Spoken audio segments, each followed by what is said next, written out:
ओम शांति। 22 जून की बाबा की मुरली। मीठे बच्चे, यहाँ तुम बदलने के लिए आए हो।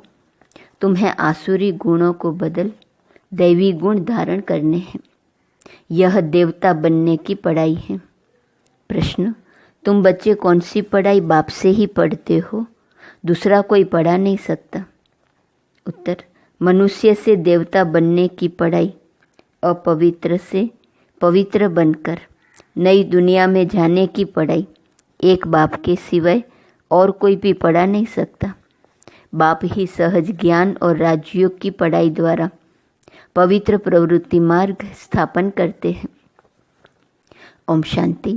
बाप बैठ बच्चों को समझाते हैं, वास्तव में दोनों ही बाप हैं, एक हद का, दूसरा बेहद का। यह बाप भी है तो यह बाप भी है। बेहद का बाप आकर पढ़ाते हैं। बच्चे जानते हैं हम नई दुनिया सतयुग के लिए पढ़ रहे हैं। ऐसी पढ़ाई कहाँ मिल नहीं सकती। तुम बच्चों ने सत्संग तो बहुत किए हैं, तुम भक्त थे ना, जरूर गुरु किए हुए हैं, शास्त्र अध्ययन किए हुए हैं, परंतु अभी बाप ने आकर जगाया है। बाप कहते हैं अभी यह पुरानी दुनिया बदलनी है। अभी मैं तुमको नई दुनिया के लिए पढ़ाता हूँ, तुम्हारा टीचर हूँ। कोई भी गुरु के लिए टीचर नहीं कहेंगे। स्कूल में टीचर पढ़ाते हैं जिससे ऊंच पद पाते हैं, परंतु वह पढ़ाते हैं यहाँ के लिए। अभी तुम जानते हो हम जो पढ़ाई पढ़ते हैं वह है नई दुनिया के लिए। गोल्डन एज वर्ल्ड कहा जाता है। यह तो जानते हो कि इस समय आसुरी गुणों को बदल दैवी गुण धारण करने हैं। यहाँ तुम बदलने के लिए आए हो। कैरेक्टर की महिमा की जाती है। देवताओं के आगे जाकर कहते हैं आप ऐसे हो, हम ऐसे हैं। तुमको अभी एम ऑब्जेक्ट मिली है। भविष्य के लिए बाप नई दुनिया भी स्थापन करते हैं और तुमको पढ़ाते भी हैं। वहाँ तो विकार की बात होती नहीं। तुम रावण पर जीत पाते हो। रावण राज्य में है ही सब विकारी, यथा राजा रानी तथा प्रजा। अभी तो है पंचायती राज्य। उनके पहले राजा रानी का राज्य था, परंतु वह भी पतित थे। उन पतित राजाओं के पास मंदिर भी होते हैं। निर्विकारी देवताओं की पूजा करते थे। जानते हैं वह देवता पास्ट होकर गए हैं। अभी उनका राज्य है नहीं। बाप आत्माओं को पावन बनाते हैं और याद भी दिलाते हैं कि तुम देवता शरीर वाले थे। तुम्हारी आत्मा और शरीर दोनों पवित्र थे। अब फिर से बाप आकर पतित से पावन बनाते हैं, इसलिए ही तुम यहाँ आए हो। बाप ऑर्डिनेंस निकालते हैं, बच्चे काम महाशत्रु हैं। यह तुमको आदि मध्य अंत दुख देते हैं। अभी तुमको गृहस्थ व्यवहार में रहते हुए पावन बनना है। ऐसे नहीं देवी देवता आपस में प्यार नहीं करते होंगे, परंतु वह विकारी दृष्टि नहीं रहती, निर्विकारी होकर रहते हैं। बाप भी कहते हैं गृहस्थ व्यवहार में रहते कमल फूल समान रहो। अपना भविष्य ऐसा बनाना है जैसे तुम पवित्र जोड़ी थे। हर एक आत्मा भिन्न नाम रूप लेकर पाल्ट बजाती आई है। अभी तुम्हारा यह है अंतिम पाल्ट। पवित्रता के लिए बहुत मूंझते हैं कि क्या करें, कैसे कंपेनियन होकर रहें। कंपेनियन होकर रहने का अर्थ क्या है? विलायत में जब बूढ़े होते हैं तो फिर कंपेनियन रखने के लिए शादी कर लेते हैं, संभाल के लिए। ऐसे बहुत होते हैं जो ब्रह्मचारी हो रहना पसंद करते हैं। सन्यासियों की तो बात अलग है। गृहस्थ में रहने वाले भी बहुत होते हैं जो शादी करना पसंद नहीं करते हैं। शादी करना, फिर बाल बच्चे आदि संभालना, ऐसी जाल फैलाए ही क्यों जो खुद ही फंस पड़े। ऐसे बहुत यहाँ भी आते हैं। 40 साल हो गए ब्रह्मचारी रहते, इसके बाद क्या शादी करेंगे। स्वतंत्र रहना पसंद करते हैं, तो बाप उनको देख खुश होते हैं। यह तो है ही बंधन मुक्त। बाकी रहा शरीर का बंधन, उसमें देह सहित सबको भूलना है। सिर्फ एक बाप को याद करना है। कोई भी देहधारी क्राइस्ट आदि को याद नहीं करना है। निराकार शिव तो देहधारी नहीं है, उनका नाम शिव है। शिव के मंदिर भी हैं। आत्मा को पार्ट मिला हुआ है 84 जन्मों का। यह अविनाशी ड्रामा है, इसमें कुछ भी बदली नहीं हो सकता है। तुम जानते हो पहले पहले हमारा धर्म कर्म जो श्रेष्ठ था वह अभी भ्रष्ट बन गया है। ऐसे नहीं देवता धर्म ही खत्म है, गाते भी हैं देवताएं सर्वगुण संपन्न थे। लक्ष्मी नारायण दोनों पवित्र थे। पवित्र प्रवृत्ति मार्ग था, अभी अपवित्र प्रवृत्ति मार्ग है। 84 जन्मों में भिन्न भिन्न नाम रूप बदलता आया है। बाप ने बताया है, मीठे मीठे बच्चों, तुम अपने जन्मों को नहीं जानते हो। मैं तुमको 84 जन्मों की कहानी सुनाता हूँ तो जरूर पहले जन्म से लेकर समझाना पड़े। तुम पवित्र थे, अब विकारी बने हो तो देवताओं के आगे जाकर माथा टेकते हो। क्रिश्चियन लोग क्राइस्ट के आगे, बौद्धि लोग बुद्ध के आगे, सिख लोग गुरु नानक की दरबार के आगे जाकर माथा टेकते हैं। इससे मालूम पड़ता है कि यह किस पंथ के हैं। तुम्हारे लिए तो कह देते हैं यह हिंदू हैं। आदि सनातन देवी देवता धर्म कहाँ गया यह किसको पता नहीं, प्रायः लोप हो गया है। भारत में चित्र तो अथाह बनाए हुए हैं। मनुष्यों की भी अनेक मतें हैं, शिव के भी अनेक नाम रख दिए हैं। असल में उनका एक ही नाम शिव है। ऐसे भी नहीं उसने पुनर्जन्म लिया है तब नाम फिरते जाते हैं। नहीं, मनुष्यों की अनेक मतें हैं तो अनेक नाम रखते हैं। श्रीनाथ द्वारे में जाओ तो वहाँ भी बैठे तो वही लक्ष्मी नारायण हैं। जगन्नाथ के मंदिर में भी मूर्ति वही है, नाम भिन्न भिन्न रखे हैं। जब तुम सूर्यवंशी थे तो पूजा आदि नहीं करते थे। तुम सारे विश्व पर राज्य करते थे, सुखी थे। श्रीमत पर श्रेष्ठ राज्य स्थापन किया था, उसको कहा जाता है सुखधाम। और कोई ऐसे नहीं कहेंगे कि हमको बाप पढ़ाते हैं, मनुष्य से देवता बनाते हैं। निशानी भी है, जरूर उन्हों का ही राज्य था। वहाँ किले आदि होते नहीं, किले आदि बनाते हैं सेफ्टी के लिए। इन देवी देवताओं के राज्य में किले आदि थे नहीं। दूसरा कोई चढ़ाई करने वाला होता नहीं। अभी तुम जानते हो हम उसी देवी देवता धर्म में ट्रांसफ़र हो रहे हैं। उसके लिए तुम राजयोग की पढ़ाई पढ़ रहे हो। राजा ही पानी है। भगवान उवाच, मैं तुमको राजाओं का राजा बनाता हूँ। अभी तो कोई राजा रानी नहीं है, कितने लड़ाई झगड़े आदि होते रहते हैं। यह है कलयुग आयरन एजेड वर्ल्ड। तुम गोल्डन एज में थे, अभी फिर पुरुषोत्तम संगम युग पर खड़े हो। बाप तुमको पहले नंबर में ले जाने आए हैं, सबका कल्याण करते हैं। तुम जानते हो हमारा भी कल्याण होता है। पहले पहले हम जरूर सतयुग में आएंगे, बाकी जो जो धर्म है वह सब शांति धाम में चले जाएंगे। बाप कहते हैं सबको पवित्र भी बनना है। तुम हो ही पवित्र देश के रहने वाले, जिसको निर्वाण धाम कहा जाता है। वाणी से परे सिर्फ अशरीरी आत्माएं रहती हैं।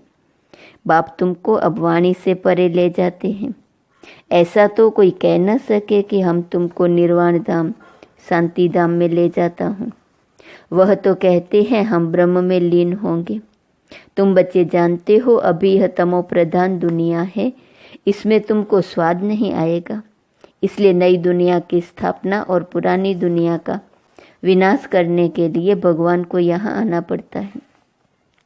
शिव जयंती भी यहाँ मनाते हैं, तो क्या आकर करते हैं कोई बताए। जयंती मनाते हैं तो जरूर आते हैं ना, रथ पर विराजमान होते हैं। उन्होंने फिर वह घोड़े गाड़ी का रथ दिखाया है। बाप बैठ बताते हैं मैं किस रथ पर सवार होता हूँ। बच्चों को बताता हूँ। यह ज्ञान फिर प्रायः लोप हो जाता है। इनके 84 जन्मों के अंत में बाबा को आना पड़ता है। यह ज्ञान कोई दे ना सके। ज्ञान है दिन, भक्ति है रात, नीचे उतरते ही रहते हैं। भक्ति का कितना शो है, कितने कुंभ के मेले फलाने मेले लगते रहते हैं। ऐसे कोई भी नहीं कहता कि अभी तुमको पवित्र बनकर नई दुनिया में जाना है। बाप ही बताते हैं अभी संगम युग है। तुमको पढ़ाई भी वही मिलती है जो कल्प पहले मिली थी। मनुष्य से देवता बने थे। गायन भी है मनुष्य से देवता, किए करत न लागी वार। जरूर बाप ही बनाएंगे ना। तुम जानते हो हम अपवित्र गृहस्थ धर्म वाले थे। अब बाप आकर फिर पवित्र प्रवृत्ति मार्ग का बनाते हैं। तुम बहुत ऊंच पद पाते हो। ऊंचते ऊंच बाप कितना ऊंच बनाते हैं। बाप की है श्री श्री अर्थात श्रेष्ठते श्रेष्ठ मत। हम श्रेष्ठ बनते हैं। श्री श्री के अर्थ का किसको पता नहीं है। एक शिव बाबा का ही यह टाइटल है, परंतु वह फिर अपने को श्री श्री कह देते हैं। माला फेरी जाती है। माला है 108 की। उन्होंने 16,108 की बनाई है। उसमें 8 तो आने ही हैं, 4 जोड़ी और 1 बाप। 8 रत्न और 9वां मैं हूँ। उनको रत्न कहते हैं। उनको ऐसा बनाने वाला बाप है। तुम बाप द्वारा पारस बुद्धि बनते हो। रंगून में एक तालाब है, कहते हैं उसमें स्नान करने से परियां बन जाते हैं। वास्तव में यह है ज्ञान स्नान, जिससे तुम देवता बन जाते हो। बाकी वह तो सब है भक्ति मार्ग की बातें। यह तो कभी हो नहीं सकता कि पानी में स्नान करने से परी बन जाए। यह सब है भक्ति मार्ग। क्या क्या बातें बना दी हैं, कुछ भी समझते नहीं हैं। अभी तुम समझते हो तुम्हारा ही यादगार दिलवाड़ा गुरु शिखर आदि खड़ा है। बाप बहुत ऊंच रहते हैं ना। तुम जानते हो बाप और हम आत्माएं जहाँ निवास करती हैं वह है मूल वतन। सूक्ष्म वतन तो केवल साक्षात्कार मात्र है, वह कोई दुनिया नहीं है। सूक्ष्म वतन व मूल वतन के लिए यह नहीं कहेंगे कि वर्ल्ड हिस्ट्री रिपीट। वर्ल्ड तो एक ही है, इस वर्ल्ड की हिस्ट्री रिपीट कहा जाता है। मनुष्य कहते हैं वर्ल्ड में पीस हो। यह नहीं जानते कि आत्मा का स्वधर्म ही शांत है। बाकी जंगल में थोड़ी शांति मिल सकती है। तुम बच्चों को सुख और सबको शांति मिल जाती है। जो भी आते हैं पहले शांति धाम में जाकर सुख धाम में आएंगे। कई कहेंगे हम ज्ञान नहीं ले, पिछाड़ी में आएंगे तो बाकी इतना समय मुक्ति में रहेंगे। यह तो अच्छा है, बहुत समय मुक्ति में रहेंगे।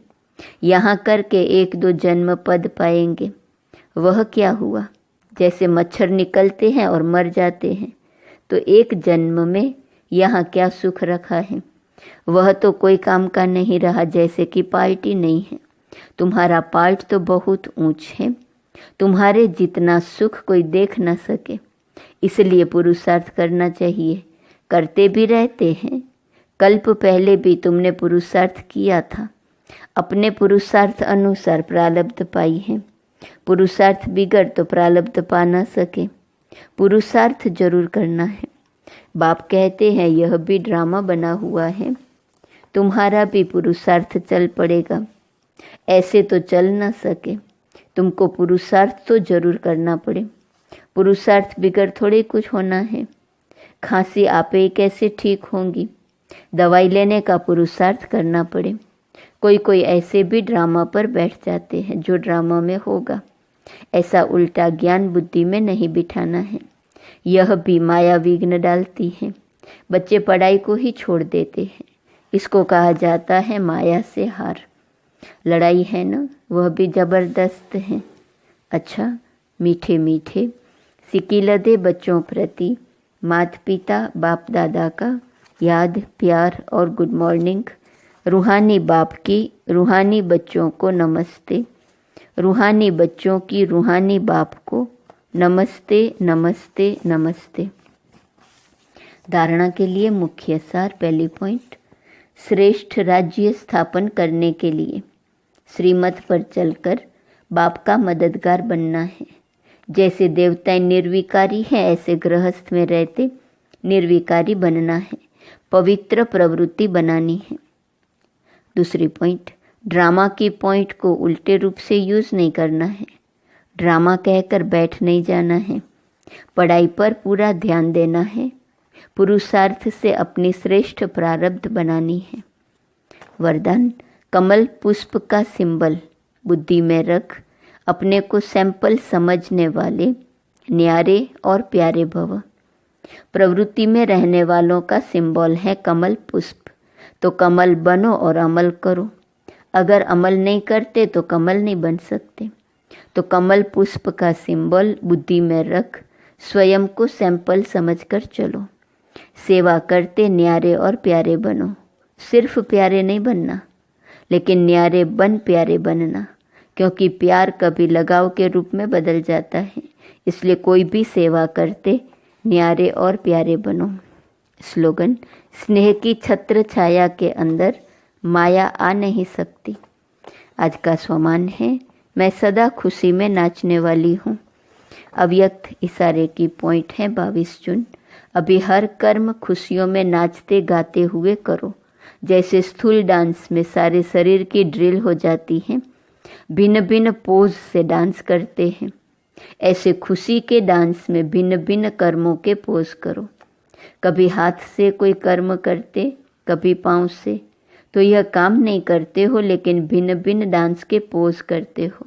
तो कर्म योगी बनना अर्थात भिन्न भिन्न प्रकार की खुशी में नाचना। ओम शांति।